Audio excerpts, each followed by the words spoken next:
नज़र का फ़र्क। मनीष अपने माता पिता का इकलौता बेटा था। बेटे की शादी हो गई, घर में बहू आ गई। माता पिता की खुशी का ठिकाना न था। माधुरी की मनीष के साथ शादी को मात्र 2.5 वर्ष हुए थे, लेकिन ससुराल में माधुरी का मन नहीं लग रहा था, क्योंकि ससुराल के माहौल में वह अभी भी पूरी तरह ढल नहीं पाई थी। उसके सास ससुर पुराने विचारों के थे और वह अभी भी चटाई पर बैठकर खाना खाना पसंद करते थे। पानी हमेशा बैठकर ही पीना पसंद करते थे।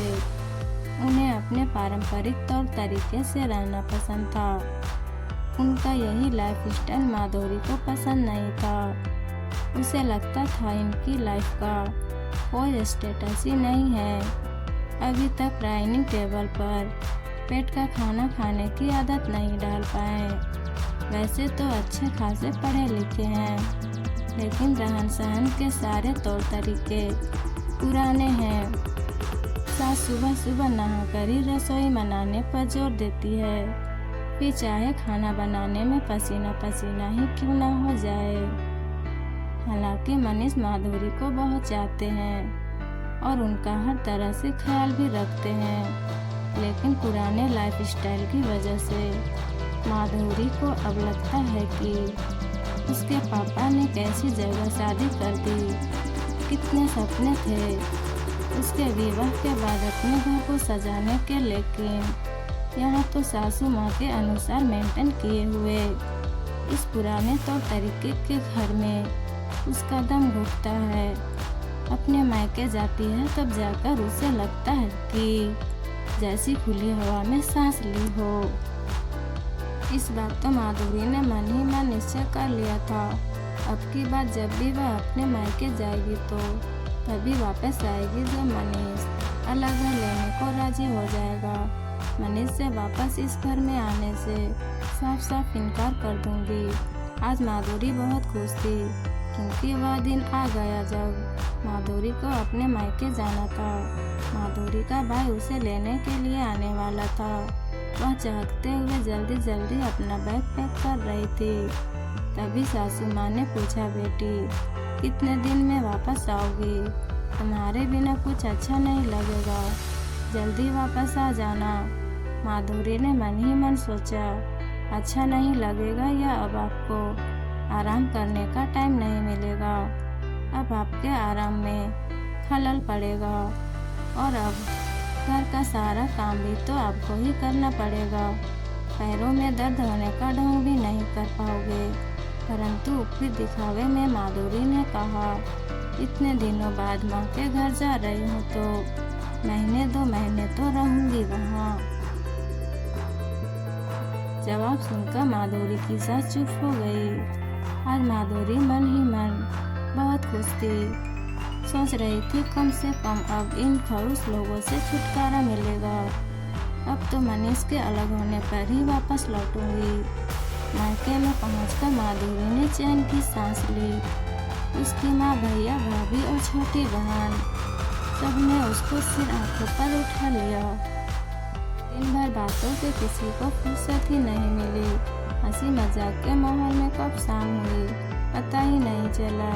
रात में माधुरी की पसंद की बेडमी पूरी, आलू की सब्जी, मलाई कोफ्ता और बूंदी का रायता माँ और भाभी ने मिलकर बनाए थे। माधुरी ने अपनी भाभी की बेलिया लेते हुए कहा, भाभी तुम्हें अभी तक मेरी पसंद याद है? भाभी ने हंसते हुए कहा कि माँ जी है ना, याद दिलाने के लिए भूल कैसे सकती हूँ। माधुरी माँ के गले लग गई। माँ, मैं आपको बहुत मिस करती हूँ। मेरी सास आपकी जैसी क्यों नहीं है? फिर भाभी को देखकर उसने आह भरी और कहने लगी, भाभी आप कितनी किस्मत वाली है जो आपको इतनी अच्छी ससुराल और मेरी मम्मी जैसी इतनी अच्छी सास मिली। सुनकर भाभी और मम्मी दोनों मुस्कुराने लगी। बोली कुछ नहीं। अगले दिन माधुरी ने भाभी को कहते हुए सुना। उसकी भाभी भैया से कह रही थी, आप कैसी बात करते हो? मैं दीदी और माँ के साथ बाजार नहीं जाना चाहती, मुझे आपके साथ जाना है। मैं कितने दिनों से सोच रही थी आपके साथ जाकर अपने पसंद की शॉपिंग करूंगी, और आप है कि फिर मना कर रहे हैं। मैं सिर्फ और सिर्फ आप ही के साथ बाजार जाऊंगी बस। भैया धीमी आवाज में बोले, दीदी आई है ना, तो उनके साथ जाने में तुम्हें क्या परेशानी है? माँ के साथ जाओगी तो माँ भी खुश होगी ना। हम फिर कभी चले जाएंगे। भाभी नाराज होती हुई बोली, वे आपकी माँ है, आप जाओ उनके साथ, मुझे नहीं जाना। माधुरी इससे ज़्यादा नहीं सुन सकी। उसके कानों में भाभी के कहे हुए स्वर गूंज रहे थे, आपकी माँ, आपकी माँ। माधुरी सोचने लगी, तो क्या भाभी के मन में भी माँ के प्रति अपनेपन का वैसा भाव नहीं है जैसा मैं सोचती थी? भाभी भी मेरी माँ को पराया समझती है।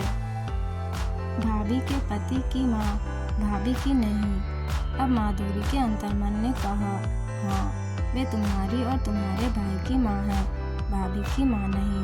भाभी की सास है, सिर्फ सास। अंतर्मन ने कहा, तुम भी तो बनीश की माँ को माँ नहीं सास ही मानती हो ना। लेकिन मेरे सास ससुर तो बहुत खड़ूस है। माधुरी ने अपने अंतर्मन से बचाव किया। तो तुम्हारी भाभी की नज़र में तुम्हारी माँ अर्थात उसकी सास खड़ूस होगी। माधुरी की अंतरात्मा ने जवाब दिया। अब माधुरी को अच्छी तरह समझ आ चुका था कि यह सब नज़र का फर्क है और दो परिवारों का फर्क है। जिस प्रकार दो लोग एक जैसे नहीं हो सकते, वैसे ही दो परिवार भी एक जैसे नहीं हो सकते। विचारों का अंतर तो होगा ही, फिर चाहे उसकी खुद की माँ हो या उसकी सास। आज जिस प्रकार वह अपनी सास से छुटकारा पाना चाहती है, शायद ऐसे ही उसकी भाभी भी यही चाहती हो। नहीं, अब मैं ऐसा नहीं करूँगी। मैं मनीष को उसके माता पिता से अलग करने की भूल नहीं करूँगी। माधुरी कितना गलत थी, उसको अपनी गलती का एहसास हो चुका था। सास ससुर के प्रति जो उसका नज़रिया था वह पूरी तरह बदल चुका था। आज जब माधुरी ससुराल पहुंची तो ममतामयी सास को अपनी बहू की राह निहारते हुए पाया। उन्होंने माधुरी को जीवन का सिद्धांत समझाया और उसके दिल में प्रेम का सागर भरा। माधुरी का वैवाहिक जीवन खुशियों के रंग से सराबोर हो उठी और इसी के साथ कहानी खत्म हो जाती है। अगर आपको हमारी स्टोरी पसंद आई हो तो अपने फ्रेंड को शेयर कीजिए और चैनल को सब्सक्राइब करें। कमेंट में अवश्य बताएं कि आपको कैसी लगी यह स्टोरी। फिर मिलते हैं अगली वीडियो में।